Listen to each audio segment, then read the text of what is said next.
High, আমি বৃষ্টি চলে এসেছি নতুন একটা ভিডিওর সাথে। তো আজকে হচ্ছে ডে 11 হয়ে গেল, 30 ডেজ চ্যানেলে।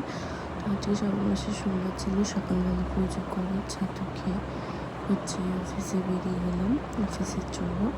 তো একটু তোমাদেরকে লুকটা দেখিয়ে দিলাম। তো আজকে ক্লাউডি ওয়েদার, তো ওয়েদার এনজয় করতে করতে অফিসে চলে যাচ্ছি। আমি তোমাদের আমার ভিডিও কেমন লাগছে প্লিজ কমেন্টে অবশ্যই বলবে, অ্যান্ড চ্যানেলটাকে সাবস্ক্রাইব করে যাবে যারা যারা নতুন দেখছো।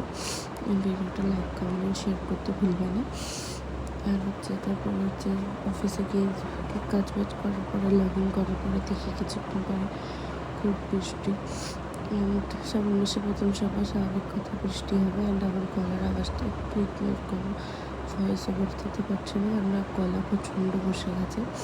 সকালবেলা ব্রেকফাস্ট করে নিয়ে নিজেকে একটু দেখে একটু ফিক্স করে নিলাম। তারপরে দুপুরে লাঞ্চের টাইম হয়ে গেলো। অ্যান্ড আজকে পরোটা অ্যান্ড তরকারি খেয়ে একটু সুজি খেয়ে নিলাম, নিয়ে দিয়ে আবার কন্টিনিউ কাজ করা। তারপরে বিকাল হতে একটু খিদে খেতে পারছিলো, তো মাখানা বিস্কুট দিয়েছিল, ওটা খেয়ে নিলাম। অ্যান্ড একটু ভয়েসটা এখন একটু আস্তে আস্তে হবে, কেননা গলা প্রচণ্ড বসে গেছে, বেশি জোরে ভয়েস ওভার দিতে পারছি না। তারপরে বাড়ি এসে বিকালবেলা আর রাস্তায় কোনো ক্লিপ নেওয়া হয়নি। আর তারপরে বাড়ি এসে ফ্রেশ হয়ে একটুখানি সুপি নুডলস খেয়ে নিলাম ঝাল ঝাল করে, যেন সত্যি করে বেশ ভালো লাগে। আমি রাত্রিবেলা পোলাও পাঁপড় ভাজি খেয়ে নিলাম। ভিডিওটা কেমন লাগবে অবশ্যই জানাবে। আর রাতে আবার দেখা হবে নতুন একটা ভিডিওর সাথে। সাবস্ক্রাইব করে দিন।